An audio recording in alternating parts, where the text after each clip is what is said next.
Hello friends, मैं अनिता भास्कर आप सभी लोगों का अपने यूट्यूब चैनल पर स्वागत करती हूं। तो पॉलिटिकल साइंस में 15 क्वेश्चन लिया है और आशा करती हूँ वीडियो आपको पसंद आएगी और सारे क्वेश्चन जरूर देखें। और इससे पहले कि अगर आपने वीडियो नहीं देखी तो भी प्लेलिस्ट में जाएंगे तो आपको वीडियो मिल जाएंगे, और इसके अलावा पॉलिटिकल थिंकर्स आदि की वीडियो भी आपको प्लेलिस्ट में मिल जाएंगी।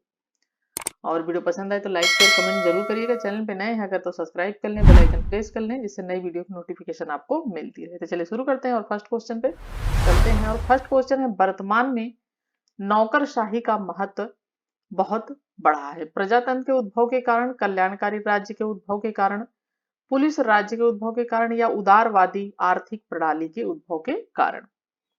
राइट ऑप्शन हो जाएगा ऑप्शन बी। ठीक है, कल्याणकारी राज्य के उद्भव के कारण। तो देखिए, राज्यों के आकार बढ़ गए हैं, नौकरशाही का उसकी वजह से भी उदय हुआ है, और कारण यह है कि ऐसे राज्यों में सरकार की कार्यपालिका शाखा की, जो प्रशासकीय शाखा की वो महत्ता है, वो महत्व उसका बढ़ गया है। तो राइट ऑप्शन हो जाएगा ऑप्शन बी, कल्याणकारी राज्य के उद्भव के कारण। नेक्स्ट है, इंग्लैंड में पुरुषों के समान स्त्रियों को मतदान का अधिकार मिला। कब मिला? पुरुषों के समान। और राइट ऑप्शन हो जाएगा ऑप्शन डी, सन 1928 में। तो इंग्लैंड में पुरुषों के समान स्त्रियों को मतदान का अधिकार 1928 में मिला, और भारत में स्वतंत्रता प्राप्ति से ही ये स्त्री पुरुषों को समान मताधिकार जबकि प्राप्त है। ठीक है। नेक्स्ट है, भारत के संविधान का निम्न में से कौन सा भाग संविधान की आत्मा माना गया है? मौलिक अधिकार, मौलिक कर्तव्य, संविधान की प्रस्तावना, न्यायपालिका से संबंधित धारा। राइट ऑप्शन हो जाएगा यहाँ पे संविधान की प्रस्तावना। तो संविधान की प्रस्तावना के जो सुंदर स्वरूप है उसकी सराहना करते हुए संविधान सभा के सदस्य ने कहा था कि प्रस्तावना संविधान का अमूल्य भाग है और यह संविधान की आत्मा है, इसकी कुंजी है और संविधान से जड़ित नगीना है, ये कहा था। ठीक है, तो राइट ऑप्शन हो जाएगा ऑप्शन इसका सी, संविधान की प्रस्तावना। इसको संविधान की कुंजी, संविधान की आत्मा और जो है संविधान में जड़ित नगीना कहा जाता है। ठीक है। और भारत में प्रेस को आजादी प्रदान की गई। संविधान में विशेष रूप से विचारों की अभिव्यक्ति की स्वतंत्रता के अधिकार में निहित संसद के कानूनों के अंतर्गत उपबंध है, प्रशासकीय आदेशों के अंतर्गत उपबंध। राइट ऑप्शन हो जाएगा ऑप्शन बी।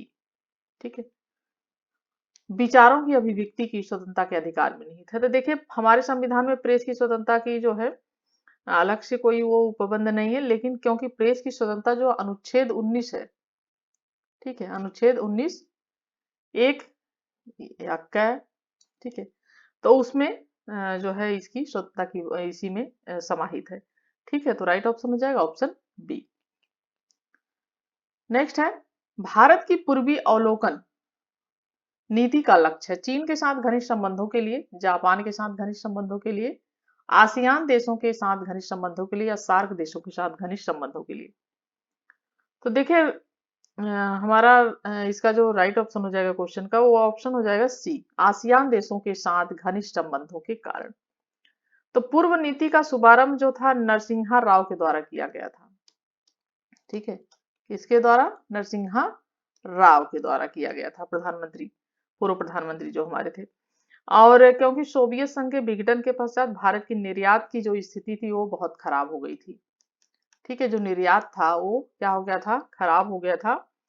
और इसी के फलस्वरूप 1991 नई आर्थिक नीति, स्थिति बहुत खराब थी, तो नई आर्थिक नीति कब?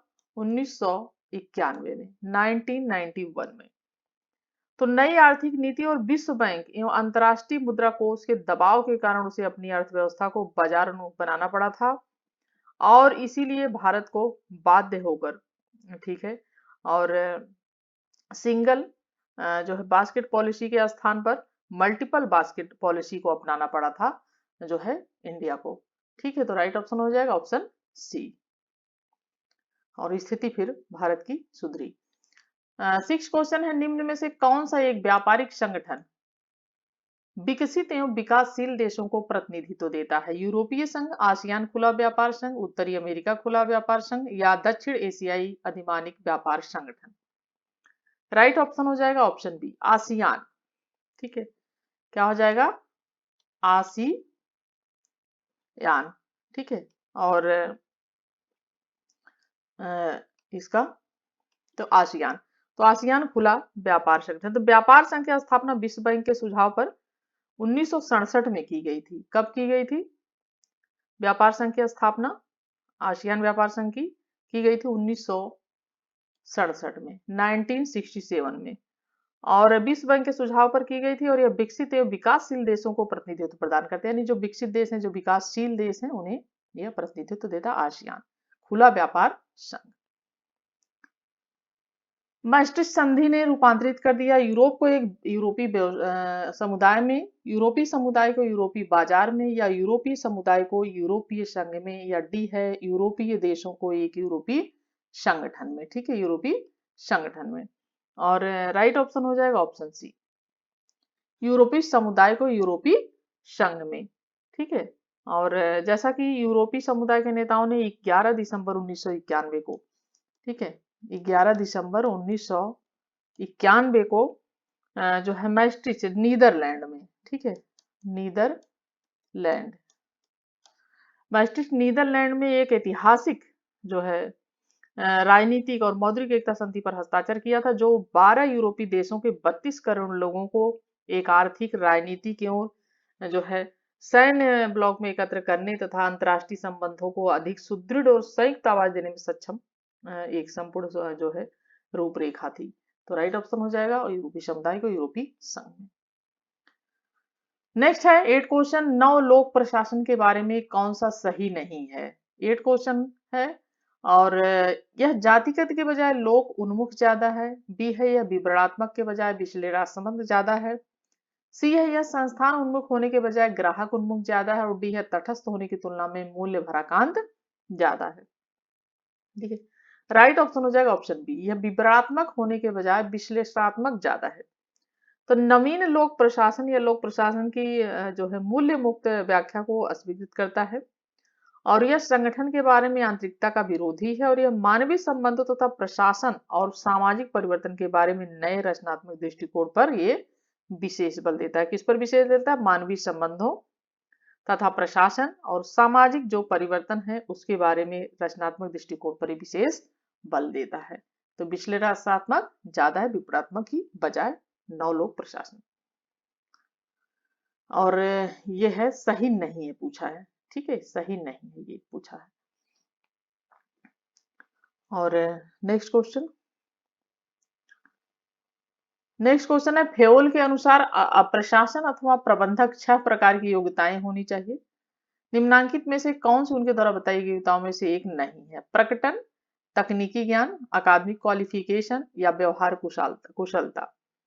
और फेओल के प्रबंधक के 6 गुण बताए गए हैं। जैसे एक है पहला शारीरिक,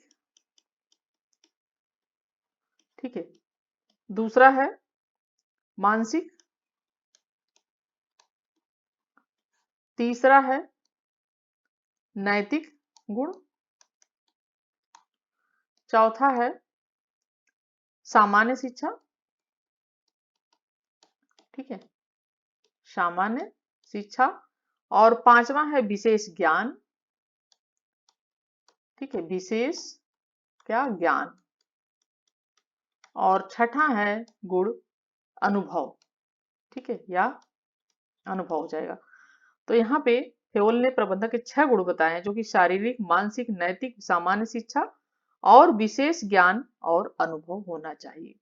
ठीक है, प्रशासन और प्रबंधक के 6 प्रकार की योग्यताएं होनी चाहिए। ये सारी योग्यताएं हैं। ठीक है, शारीरिक, मानसिक, नैतिक, सामान्य शिक्षा, विशेष ज्ञान और अनुभव। ठीक है, और 9 क्वेश्चन का जैसा कि राइट ऑप्शन हो जाएगा प्रकटन, ऑप्शन ए हो जाएगा। ठीक है, और इसमें ये सारे गुण आएंगे। 10 क्वेश्चन है निम्नांकित में से कौन प्रक्रियात्मक फोरमैन जो नियोजन कक्ष में बैठते हैं जैसा कि डब्ल्यू टेलर ने बताया है नहीं है? स्पीड बॉस, रूट क्लर्क, अनुदेश कार्ड क्लर्क, शॉप अनुशासक। और राइट ऑप्शन हो जाएगा ऑप्शन ए स्पीड बॉस। तो टेलर के अनुसार वैज्ञानिक प्रबंधवाद एक संपूर्ण क्या है? मानसिक क्रांति है। ठीक है, मानसिक क्या है? क्रांति है, और जिसमें श्रमिक अपने कार्य, अपने सहयोगियों तथा अपने नियोजकों के प्रति पूर्ण तत्परता पूर्ण और कर्तव्यों का पालन करते हैं। और इसी तरह प्रबंधक जो है फोरमैन अधीक्षक, मालिक, निदेशक, मंडल आदि अपने सहयोगियों तथा अपने नियोजनों के प्रति अपने जो उनके दायित्व होते हैं उसको संपूर्ण क्षमता के साथ क्या करते हैं, वहन करते हैं। ठीक है, तो टेलर ने बताया है वो नहीं है स्पीड पोस्ट, रूट क्लर्क है, रजिस्ट्रार का शॉप अनुशासक है। Right option option A. Next है, किस विद्वान ने नौकरशाही के मैक्स वेबर के मॉडल को विकासशील और परिवर्ती समाजों की प्रशासनिक परिस्थिति की व्यवस्था करने के लिए अप्रासंगिक और प्रिज्मी और शाला मॉडल विकसित किए हैं। ठीक है, और राइट ऑप्शन हो जाएगा इसका ऑप्शन सी, यानी फ्रेड डब्ल्यू रिंग्स। तो फ्रेड डब्ल्यू रिंग्स नौकरशाही में मैक्स वेबर के मॉडल को विकासशील परिवर्ती समाजों की प्रशासनिक परिस्थिति और व्यवस्था करने के लिए अप्रासंगिक उपरिज्मी और सोलह मॉडल विकसित हुए हैं। ठीक है, राइट ऑप्शन क्या हो जाएगा, ऑप्शन सी राइट हो जाएगा। ठीक है, चलिए नेक्स्ट क्वेश्चन पे चलते हैं। नेक्स्ट क्वेश्चन है, राज्य की उत्पत्ति के संबंध में उदारवाद की सहमति है। ठीक है, सामाजिक अनुबंध सिद्धांत में, सामाजिक अनुबंध सिद्धांत में और शक्ति सिद्धांत में, सामाजिक अनुबंध सिद्धांत में, या सी है स्वाभाविक उद्भव संबंधी ग्रीक सिद्धांत में, या डी है दैवी उत्पत्ति सिद्धांत में। राइट ऑप्शन हो जाएगा ऑप्शन बी, सामाजिक अनुबंध सिद्धांत में। देखिए, सामाजिक अनुबंध का सिद्धांत राज्य की उत्पत्ति के बारे में ऐसी परिकल्पना व्यक्त करता है, यानी ऐसी परिकल्पना करता है।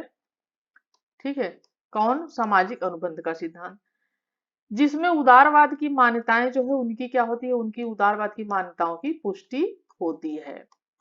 ठीक है, जो कल्पना करता है और जिससे उदारवाद की मान्यता की पुष्टि होती है, और इसमें इसमें यह कल्पना की गई है कि राज्य का निर्माण सब मनुष्यों ने क्या किया है, मिलकर किया है। यानी जो राज्य का निर्माण है सभी मनुष्यों ने क्या किया है, और राज्य का निर्माण मिलकर किया है, और जो है और अपने हित साधन के उद्देश्य से किया है। यानी मनुष्यों ने मिलकर किया है कि हमारा जो है उसमें हित है। तो राज्य का निर्माण सामाजिक अनुबंध सिद्धांत के द्वारा, उदारवाद की सहमति है इसमें कि हमारा जो है हमें जरूरत है राज्य की, और हमारा उसमें क्या है, हमारा हित है। ठीक है, तो राइट ऑप्शन हो जाएगा ऑप्शन बी। 13 क्वेश्चन है, निम्न समकालीन राजनीतिक चिंतकों में से किसने न्यूनतम राज्य के विचारों को प्रतिपादित किया है? जॉन रॉल्स ने, जॉन डिग्वी ने, फ्रीमैन ने, कार्ल पॉपर ने। और राइट ऑप्शन हो जाएगा ऑप्शन सी, फ्रीमैन। फ्रीमैन का मानना है कि सरकार की कल्याण या विनिमय के कार्यों को जो है कार्यों से क्या करना चाहिए, पल्ला झाड़ लेना चाहिए। यानी जो फ्रीमैन कहते हैं कि सरकार का जो कल्याण है, जो कल्याण का कार्य करती है सरकार, और जो विनिमय आदि का काम साधन है, उससे उसको पल्ला झाड़ लेना चाहिए, उससे अलग हो जाना चाहिए। और सरकार का काम क्या होना चाहिए, सिर्फ कानून, ठीक है, कानून और व्यवस्था कायम रखना। क्या होना चाहिए, कानून और व्यवस्था कायम रखना सरकार का कल्याण जो है कार्य होना चाहिए। फ्रीमैन कहते हैं न्यूनतम राज्य के विचारों की, यानी राज्य के जो विचार है कि सबका कल्याण हो, सबका विकास हो, ये सारी चीजों से पल्ला झाड़ लेना चाहिए। ये सब काम कर सरकार को नहीं करना चाहिए, उसको सिर्फ कानून और व्यवस्था जो है कायम करना चाहिए। संपत्ति अधिकारियों की जो है परिभाषा या प्रतियोगिता को बढ़ावा देना, और इस प्रकार फ्रीमैन का मानना है कि सरकार को कम से कम कार्य करना चाहिए, यानी सरकार को कम से कम जो है कार्य करना चाहिए, अधिक कार्य नहीं करना चाहिए। कौन कहता है, फ्रीमैन। ठीक है, 14 क्वेश्चन है, राजनीतिक चेतना राज्य की उत्पत्ति के किस सिद्धांत का एक कारक है? दैवी उत्पत्ति के सिद्धांत का, शक्ति के सिद्धांत का, या सामाजिक समझौते के सिद्धांत का, या विकासवादी सिद्धांत का। और राइट ऑप्शन हो जाएगा राज्य का विकास, जैसा कि अनेक कारणों से हुआ है और उसके अनेक तत्वों के सहयोग रहा है, और उसमें मूल सामाजिक प्रवृत्ति है, रक्त संबंध है, धर्म है, शक्ति है, और आर्थिक गतिविधियां भी हैं। राजनीतिक चेतना उसमें मुख्य है। तो राजनीतिक चेतना राज्य की उत्पत्ति के किस सिद्धांत का एक कारक है? और राइट ऑप्शन हो जाएगा ऑप्शन डी, विकासवादी सिद्धांत। ऐतिहासिक या विकासवादी सिद्धांत जो है ये मुख्य रूप से है। ठीक है, तो सारी चीजों से मिलकर हुआ है, ये कहते हैं। 15 और लास्ट क्वेश्चन है कि न्याय से प्लेटो का अभिप्राय क्या था? यानी न्याय से प्लेटो का तात्पर्य या अर्थ, न्याय से क्या मतलब था? तो प्लेटो ने न्याय की स्थापना के लिए नागरिकों के क्या किया है, कर्तव्य पर बल दिया है। ठीक है, किस पर बल दिया है, कर्तव्य पर। किसके, नागरिकों की। ठीक है, कर्तव्य पर बल दिया है प्लेटो ने, और न्याय जो पूर्ण व्यवस्था के लिए उसने नागरिकों को 3 वर्ग बनाए थे। ठीक है, कितने वर्ग बनाए थे ये ध्यान रखना आपको, 3 वर्ग। और इसमें पहला वर्ग क्या था, दार्शनिक। ठीक है, इसने दार्शनिक, दूसरा हो गया शासक। ठीक है, और तीसरा हो गया सैनिक वर्ग। तो इसने 3 वर्गों में विभाजन किया है नागरिकों के कर्तव्यों का, एक तो दार्शनिक, शासक, सैनिक वर्ग और उत्पादक वर्ग, सैनिक और उत्पादक वर्ग। ठीक है, तो उसने तर्क दिया कि जब ये तीनों निष्ठापूर्वक अपनी प्रकृति के अनुसार कर्तव्यों का पालन करेंगे तो राज्य की व्यवस्था अपने आप क्या हो जाएगी, न्याय पूर्ण हो जाएगी। ये कहता है कौन, प्लेटो ने कहा ये। ठीक है, तो 15 क्वेश्चन का राइट ऑप्शन क्या हो जाएगा, जिस कार्य के लिए अपनी प्रकृति से योग्य वह उसी कार्य, क्योंकि प्लेटो कहता था कि प्राकृतिक रूप से हम किसी न किसी कार्य में हम क्या होते हैं, सक्षम होते हैं। हर कार्य हर मनुष्य नहीं कर सकता। किसी को आर्ट में रुचि है, किसी को जो है घूमने टहलने में रुचि है, किसी को व्यापार में रुचि है, किसी को राजा बनने में शासक राजनीतिक बनने में रुचि है, किसी को दार्शनिक बनने में रुचि है। तो इसका कहने का तात्पर्य यह था कि जिस कार्य के लिए हमें प्रकृति ने, हम अपनी चीजों को पहचान नहीं पाते, हम अपने अंदर की ताकत को पहचान नहीं पाते कि हमें प्रकृति ने किस उद्देश्य के लिए, किस सोच के बारे, लेकिन वो दिखाई जरूर देता है। ठीक है, वह दिखाई देता है। कई बार हमें जिस चीज से लगाव होता है हम वो काम कई बार नहीं भी करते हैं, बहुत सारे कारण होते हैं। तो पहले हमें ये पहचानने की कोशिश करना चाहिए कि हम किस कार्य के योग्य हैं, या क्या कार्य हम भली भांति और किस कार्य को हम अच्छी तरह से कर पाते हैं। तो हम जिसके योग्य हो, जो काम हम सफलतापूर्वक कर सके, उसी कार्य को हमें करना चाहिए, ये कहना था प्लेटो का।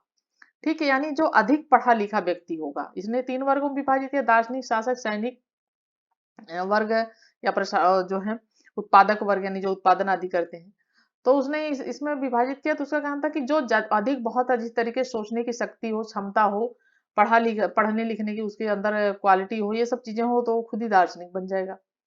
फिर उसके बाद जिसको शासन सत्ता में आदि में रुचि होगी, इस तरीके का कार्य करना होगा, उस रुचि, उसके बाद जो है कुछ लोग जो इसमें रुचि होगी वो सैनिक बन जाएंगे, उत्पादन करेंगे, उत्पादक वर्ग हो जाएंगे। तो ये कहना था किसका, प्लेटो का। तो न्याय से प्लेटो का अभिप्राय यही था कि जिस कार्य के लिए हमें प्रकृति के हम योग्य हैं, उसी कार्य को हमें करना चाहिए। तो हमारे 15 क्वेश्चन कंप्लीट होते हैं, और आशा करती हूँ वीडियो आपको अच्छी लगी होगी, और पसंद आई हो तो लाइक शेयर कमेंट जरूर करें, चैनल पे नए हो तो सब्सक्राइब कर लें। नेक्स्ट वीडियो में मिलती हूँ आप सभी से। Thank you for watching video.